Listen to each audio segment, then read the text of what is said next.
Hello दोस्तों, refix India के YouTube channel पे आपका फिर से स्वागत है। और आज की वीडियो में हम बात करेंगे, हमारे पास यहाँ पर एक पैनल आया है और ये जो पैनल है अभी हमारे पास नो पिक्चर कंडीशन में है। और ये पैनल हमारा एक जीआईपी पैनल है। दोस्तों ज़्यादातर जीआईपी पैनल में क्या होता है, गेट लाइन शॉर्ट होने की वजह से आपका जो पैनल है वो नो पिक्चर में चला जाता है। तो आज की वीडियो में हम देखेंगे कि इस पैनल को हम कैसे रिपेयर करते हैं स्टेप बाय स्टेप। तो चलिए आइए, मैं आपको सबसे पहले यहाँ पर पैनल का मॉडल नंबर दिखाता हूँ। तो यहाँ पर अगर आप देखोगे तो ये मेरे पास एक पैनल का मॉडल नंबर है और ये हमारा BOE का पैनल है और यहाँ पर इसका ये मॉडल नंबर है। और दोस्तों यहाँ पर अगर आप देखोगे तो इसमें कोई भी यहाँ पर हमें गेट कॉफ देखने के लिए नहीं मिल रही है। यानी ये जो पैनल है हमारा, ये एक जीआईपी पैनल है। और जीआईपी पैनल में अक्सर क्या होता है कि गेट लाइन शॉर्ट होने की वजह से हमें इस तरीके की प्रॉब्लम देखने के लिए मिलती है। तो अभी सबसे पहले मैं यहाँ पर आपको पावर लगाता हूँ। पावर ऑन करके मैं आपको दिखाता हूँ कि पावर ऑन करने पे यहाँ पर क्या कंडीशन है मेरे सेट में। तो जैसे मैंने यहाँ पर पावर को ऑन करा और यहाँ पर सेट को ऑन कर लेता हूँ। तो यहाँ पर जैसे ही मैंने सेट कर ऑन करा, आप देख सकते हो सेट को ऑन करने के बाद यहाँ पर अभी हमें कोई भी पिक्चर देखने के लिए नहीं मिल रही है। यानी ये जो पैनल है अभी हमारा नो पिक्चर कंडीशन में हमें देखने के लिए मिल रहा है। अब दोस्तों इस तरीके से अगर पैनल आपके पास भी आते हैं, अगर आपको रिपेयरिंग करने में प्रॉब्लम आती है तो आप हमारे यहाँ ट्रेनिंग ले सकते हैं। ट्रेनिंग लेने के लिए नीचे दिए गए कॉन्टैक्ट नंबर पर कॉन्टैक्ट करें। और यहाँ पर जो आपको ट्रेनिंग कराई जाती है वो फुल डे प्रैक्टिकल ट्रेनिंग चलती है। यहाँ पर सॉफ्टवेयर, हार्डवेयर, पैनल रिपेयरिंग, आपको सारी चीज़ें यहाँ पर सिखाई जाती हैं। तो चलिए आइए हम पैनल की बात करते हैं। और इस पैनल में अगर हम देखते हैं तो दोस्तों यहाँ पर आप देखोगे तो हमारे पास DC to DC IC लगी है और यहाँ पर देखोगे तो टीकॉन IC और यहाँ पर अगर आप देखोगे तो लेवल शिफ्टर IC है और ये हमारी एक रोम IC है। तो सबसे पहले जब भी आपके पास इस तरीके का फॉल्ट आता है तो आपको दोस्तों यहाँ पर बेसिक वोल्टेज चेक करनी है। आपके पैनल की जो भी बेसिक वोल्टेज होती है वो आपको चेक करनी है। कई बार ऐसा होता है कि हमारी कोई वोल्टेज मिसिंग होती है जिसकी वजह से फॉल्ट हमें देखने के लिए मिलता है और हम गेट लाइन काट देते हैं।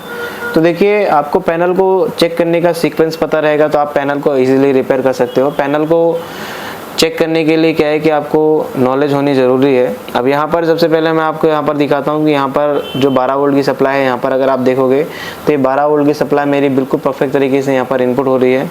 और फ्यूज़ का आउटपुट अगर चेक करता हूँ तो आउटपुट भी मेरे को यहाँ पर बिल्कुल परफेक्ट तरीके से मिल रहा है। अब ये वोल्टेज मिलने के बाद दोस्तों ये जाता है हमारे सबसे पहले DC to DC IC में। और अगर इस DC to DC IC के पास चेक करता हूँ तो यहाँ पर अगर आप देखोगे तो मुझे यहाँ पर 12 वोल्ट की सप्लाई मिलनी चाहिए। तो यहाँ पर अगर मैं देखता हूँ तो मुझे कितनी वोल्ट की सप्लाई मिल रही है, यहाँ पर आप देखोगे 12 वोल्ट की सप्लाई मिल रही है।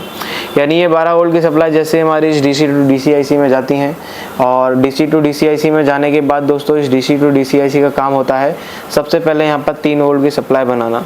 तो यहाँ पर देखोगे तो एक डायोड है। डायोड के अगर मैं इस कैथोड सिरे पे चेक करता हूँ तो यहाँ पर अगर आप देखोगे तो मुझे जो वोल्टेज मिल रही है यहाँ पर 3.2 वोल्टेज मिल रही है, यानी 3.3 वोल्टेज मिल रही है। ये वोल्टेज बनने के बाद दोस्तों ये वोल्टेज जाते हैं हमारे यहाँ पर इस टीकॉन IC में और इस टीकॉन IC के साथ साथ इस रोम IC में। तो रोम IC की पिन नंबर 8 पे अगर मैं चेक करता हूँ तो यहाँ पर अगर आप देखोगे तो इस पे पिन नंबर 8 पे भी मुझे 3 वोल्ट की सप्लाई मिल रही है। ये 3 वोल्ट आने के बाद अगर मैं टीकॉन IC पे चेक करता हूँ तो टीकॉन IC पे भी आप अगर देखोगे तो यहाँ पर टीकॉन IC पे भी 3 वोल्टेज मुझे मिल रहे हैं। अब इस टीकॉन IC को 3 वोल्ट के साथ साथ यहाँ पर 1.2 भी चाहिए। तो हम यहाँ पर देख लेते हैं 1.2 कहाँ पर आ रहा है। तो यहाँ पर अगर आप देखोगे तो ये 1.2 वोल्टेज भी मिल रहा है। जब इस टीकॉन IC की रिक्वायरमेंट पूरी हो जाती है तो ये IC क्या करती है, एक इनेबल वोल्टेज आउट करती है। तो यहाँ पर अगर आप देखोगे तो ये इनेबल वोल्टेज आउटपुट हो रहे हैं। जैसे ही ये इनेबल वोल्टेज आउट होते हैं तो इस DC to DC IC का काम होता है दोस्तों यहाँ पर AVDD सप्लाई को बूस्ट करना। तो यहाँ पर अगर हम देखते हैं तो डायोड के मैं एनोड पॉइंट पे चेक कर रहा हूँ तो मुझे यहाँ पर 12 वोल्ट की सप्लाई मिल रही है। और अगर मैं कैथोड पॉइंट पे चेक करता हूँ तो मुझे यहाँ पर अभी भी 11 वोल्ट मिल रही है, जबकि हमें यहाँ पर जो वोल्टेज है वो हमें यहाँ पर एक बूस्ट वोल्टेज देखने के लिए मिलनी चाहिए थी। अब दोस्तों यहाँ पर अगर वोल्टेज बूस्ट नहीं हो रही है तो इसका कारण बहुत कुछ हो सकता है। यानी कि आपकी IC भी खराब हो सकती है और शॉर्टिंग भी हो सकती है। तो यहाँ पर अगर हम आगे चेक करते हैं तो यहाँ पर हमारा एक VGL का पॉइंट है। इस VGL पॉइंट पर अगर मैं चेक करता हूँ तो यहाँ पर अगर आप देखोगे तो VGL की कोई भी वोल्टेज नहीं बन रही है। यानी कि यहाँ पर 291 मिली वोल्ट बन रहे हैं। आगे अगर देखता हूँ तो यहाँ पर VGH का टेस्टिंग पॉइंट है। इस VGH के टेस्टिंग पॉइंट पर अगर मैं चेक करता हूँ तो मुझे यहाँ पर 23 मिली वोल्ट के अराउंड और कुछ भी नहीं मिल रहा। अब यहाँ पर वोल्टेज नहीं मिल रहे। और आगे अगर हम चेक करते हैं तो यहाँ पर एक AVDD का टेस्टिंग पॉइंट है। यहाँ पर मुझे कोई भी वोल्टेज नहीं मिल रहे। और यहाँ पर अगर आप देखोगे तो एक टेस्टिंग पॉइंट और है मेरा, इस पॉइंट को हम बोलते हैं HAVDD पॉइंट। तो यहाँ पर आप देखोगे मेंशन है HAVDD पे अगर मैं चेक करता हूँ तो HAVDD पे भी मुझे यहाँ पर कोई भी वोल्टेज नहीं मिल रहे हैं। अब दोस्तों यहाँ पर अगर हमें कोई भी वोल्टेज नहीं मिल रहे हैं तो हमें कैसे कंफर्म होगा कि दिक्कत आईसी में है या फिर हमारा कोई कंपोनेंट वगैरह शॉर्ट है। तो अभी हमें सबसे पहले क्या करना है, सेट को एक बार हम बंद करेंगे और बंद करके ऑन करेंगे और हम ये देखेंगे कि हमारी जो VGL या AVDD पॉइंट पे हम लगा के रखेंगे तो AVDD पॉइंट पे अगर हमारी वोल्टेज आकर जाती है तो इससे हमें कंफर्म हो जाएगा कि भाई जो प्रॉब्लम है हमारे पैनल में हमारी आईसी ओके है। तो यहाँ पर एक बार हम सेट को बंद कर देते हैं। सेट को बंद करने के बाद एक पिन को मैं लगा लूँगा यहाँ पर ग्राउंड से, तो एक पिन को मैं लगा लेता हूँ ग्राउंड। एक पिन को ग्राउंड लगाने के बाद जैसे ही मैं सेट को ऑन करूँगा और आपको मल्टीमीटर पे नज़र रखनी है और हमने रखा है एक पॉइंट AVDD पर और यहाँ पर हम जैसे ही हम सेट को ऑन करते हैं, सेट को ऑन करने पर यहाँ पर जो वोल्टेज है वो मुझे यहाँ पर 12 वोल्ट की सप्लाई मिल रही है। यानी कि यहाँ पर जैसे मैंने अपने सेट को ऑन करा, सेट को ऑन करने पे यहाँ पर मुझे 12 वोल्ट मिल रही है, जबकि यहाँ पर मुझे एक वोल्टेज जो है वो बूस्ट देखने के लिए मिलनी चाहिए थी। अब यहाँ पर जैसे ही ये वोल्टेज बूस्ट नहीं हो रही है, यानी कि आप देखोगे तो यहाँ पर कोई भी वोल्टेज में फ्लक्चुएशन नहीं हुआ। अब यहाँ पर दोस्तों आपको करना क्या है कि आपको अपने पीसीबी में आपको शॉर्टिंग चेक करनी है, क्योंकि ये जो प्रॉब्लम है अभी शॉर्टिंग की हमें देखने के लिए मिल रही है। क्योंकि अगर यहाँ पर हमारी जो वोल्टेज है वो आकर जाती या अभी हमारी जो वोल्टेज है वो बनी नहीं थी, तो इसमें हमें क्या है कि हमें पीसीबी में यहाँ पर शॉर्टिंग को चेक करना पड़ता है। अभी यहाँ पर शॉर्टिंग वगैरह हम चेक करते हैं तो सबसे पहले हम यहाँ पर जितने भी पीएफ लगे हैं इन सभी को हम चेक कर लेंगे। तो सेट को बंद करने के बाद यहाँ पर आपको पीएफ को चेक करना है और मीटर को लगा लेना है बीप रेंज में। तो यहाँ पर इसको चेक करते हैं।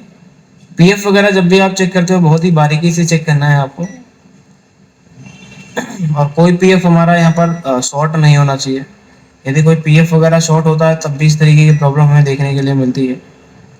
तो यहाँ पर अभी तो फिलहाल कोई भी पीएफ हमें यहाँ पर शॉर्ट नहीं मिल रहा, तो आगे देख लेते हैं। तो यहाँ पर हमने अभी चेक करा कि अभी हमें कोई भी पीएफ शॉर्ट नहीं मिल रहा। तो यहाँ पर कुछ 0 ओम के रेजिस्टेंस भी लगे हैं, तो ये 0 ओम की रेजिस्टेंस ओके है, ये रेजिस्टेंस भी ओके है हमारी। तो यहाँ पर एक रेजिस्टेंस है, ये भी ओके है, ये भी ओके है। तो यहाँ पर दोस्तों कुछ डायोड लगे हैं, तो डायोड रेंज पर हम मीटर को रखेंगे और डायोड को अगर हम चेक करते हैं तो यहाँ पर अगर हम इस डायोड को चेक करते हैं तो यहाँ पर इस साइड से कोई वैल्यू नहीं है और इस साइड से अगर मैं देखता हूँ तो यहाँ पर मुझे वैल्यू देनी चाहिए। तो यहाँ पर ये वैल्यू दे रहा है, यानी ये डायोड मेरा ओके है। आगे अगर मैं चेक करता हूँ तो यहाँ पर आप देखोगे एक डायोड और लगे हैं कुछ, तो इस डायोड को अगर मैं चेक करता हूँ तो यहाँ से मुझे जो ये डायोड है ये मुझे यहाँ से रीडिंग देने चाहिए। तो यहाँ पर अगर मैं देखता हूँ तो यहाँ से एक साइड ये रीडिंग दे रहे हैं और दूसरी साइड से अगर मैं चेक करता हूँ तो यहाँ से यहाँ पर, तो यहाँ पर अगर आप देखोगे तो यहाँ से भी मुझे रीडिंग दिख रहा है, यानी कि ये जो डायोड है यहाँ से दोनों साइड से रीडिंग दे रहा है। अब ये डायोड रीडिंग दे रहा है यानी कि ये डायोड मेरा ओके है। आगे अगर मैं चेक करता हूँ तो यहाँ पर भी कुछ डायोड लगे हैं,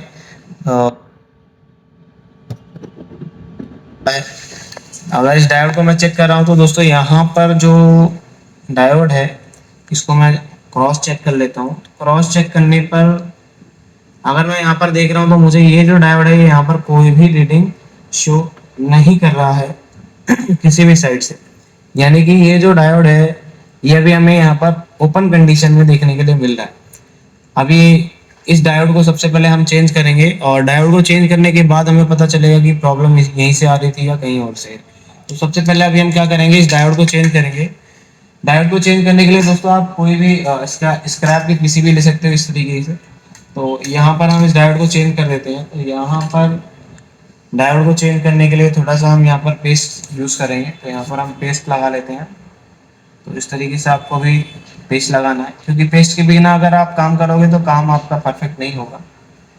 तो यहाँ पर जैसे ही हमने इसको लगाया और लगाने के बाद यहाँ पर दोस्तों हम क्या करेंगे, इस डायोड को रिमूव करेंगे। अब इस डायोड को रिमूव करने के बाद हम यहाँ पर एक सेम डायोड लगाएंगे। सेम डायोड लगाने के बाद हमें कंफर्म हो जाएगा कि जो प्रॉब्लम थी वो हमारे यहीं से आ रही थी या हमारी आईसी से।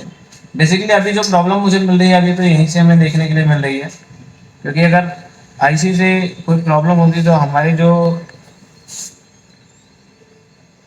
3.3 वोल्टेज है वो भी नहीं बनती। तो यहाँ पर सबसे पहले अभी हम क्या करेंगे, इस डायोड को निकालते हैं। इस डायोड को निकालने के बाद यहाँ पर हम इसको दूसरा डायोड लगाएंगे। तो यहाँ पर हम इसको निकाल लेते हैं। बहुत ही फिनिशिंग से दोस्तों यहाँ पर काम करना होता है। ऐसा ना हो कि आप काम किसी और कंपोनेंट पे कर रहे हैं और निकल कोई और सा कंपोनेंट रहा है। तो यहाँ पर इसको मैंने निकाल लिया, और निकालने के बाद इस कंपोनेंट यहाँ से इस डायोड को निकाल लेंगे, और इस डायोड को निकालने के बाद यहाँ पर हम लगा देंगे। इसको हम थोड़ा सा सीधी डायरेक्शन में कर लेते हैं। यहाँ से इसको ऐसे पकड़ के यहाँ से हम इसको, तो ये जो छोटे छोटे कंपोनेंट्स होते हैं कई बार हमारे फ्यूजर से छूट जाते हैं, तो ये उड़ने लगते हैं। तो यहाँ पर आपको थोड़ा सा ग्रिप बना के रखनी है। यहाँ पर मैं इसको लगा लेता हूँ परफेक्टली। यहाँ पर मैंने इसको लगा दिया। लगाने के बाद इसको थोड़ा सा अलाइनमेंट कर देंगे। ये अभी हमारा जो डायोड है हमारा बिल्कुल परफेक्ट तरीके से लग चुका है। और डायोड लगने के बाद दोस्तों इसको थोड़ा सा हम कूल डाउन होने देंगे। कूल डाउन होने देंगे क्योंकि आप अगर डायोड को चेंज कर सकते हो, डायोड को चेंज करा है तो चेंज करने के बाद अगर आपने यहाँ पर इसको तुरंत पावर दे दी तो हो सकता है कि हीटिंग की वजह से खराब हो जाए। तो यहाँ पर अभी हम क्या करेंगे, इसको सबसे पहले अभी हम इसको एक बार चेक करेंगे। तो मैं आपको यहाँ पर चेक करके दिखाता हूँ। तो ये डायोड रेंज पे है। यहाँ पर अगर मैं देखता हूँ तो यहाँ से यहाँ पर मुझे आप देखोगे तो ये रीडिंग दे रहा है। पहले वाला डायोड रीडिंग नहीं दे रहा था। और दूसरी साइड से अगर मैं चेक करता हूँ तो यहाँ से यहाँ पर भी रीडिंग आ रही है, यानी ये डायोड मेरा ओके हो चुका है। अब यहाँ पर सबसे पहले हम पावर देंगे, और पावर देने के बाद देखते हैं कि हमारा जो पैनल है इसकी क्या कंडीशन रहती है। यहाँ पर जैसे मैंने पावर दिया, पावर देने पे यहाँ पर अभी जो सेट है बर्निंग मोड में। अभी हमने सेट को ऑन नहीं करा, अभी ये बर्निंग मोड में। बर्निंग मोड में दोस्तों इसलिए है क्योंकि इसकी जो 12 वोल्ट की सप्लाई है वो डायरेक्ट जा रही है, तो वो तो बात की बात है। अभी यहाँ पर हम देखते हैं, जैसे मैंने सेट को ऑन करा, सेट को ऑन करने पर यहाँ पर अगर मैं देखता हूँ तो यहाँ पर अगर आप देखोगे तो हमारी जो पिक्चर है बिल्कुल परफेक्ट तरीके से यहाँ पर बन चुकी है। और अगर मैं इसमें आपको वोल्टेज वगैरह अगर चेक करा के दिखाता हूँ तो अभी जो हमारी जो VGL और VGH वोल्टेज नहीं बन रही थी, तो यहाँ पर अगर मैं आपको दिखाता हूँ तो सबसे पहले ABDD वोल्टेज अगर हम देखते हैं तो यहाँ पर अगर आप देखोगे तो 16 वोल्टेज हमारी मिल रही है, यानी ABDD वोल्टेज बन चुकी है। और आगे अगर हम VGL चेक करते हैं तो यहाँ पर अगर आप देखोगे -7 वोल्टेज बन रही है। VGH अगर हम चेक करते हैं तो VGH हमारी यहाँ पर 30 वोल्टेज बन रही है, यानी बिल्कुल ओके वोल्टेज है। और HABDD अगर हम चेक करते हैं तो यहाँ पर HABDD भी 8 वोल्टेज है, यानी ये वोल्टेज भी हमारी ओके है। तो दोस्तों इस तरीके से क्या है कि आप भी पैनल को रिपेयर कर सकते हो बड़े ही आसान तरीके से। और यहाँ पर जो हमारा पैनल है बिल्कुल परफेक्ट तरीके से चल रहा है। तो अगर आपको वीडियो पसंद आई हो तो वीडियो को लाइक करें, शेयर करें और चैनल को सब्सक्राइब जरूर करें।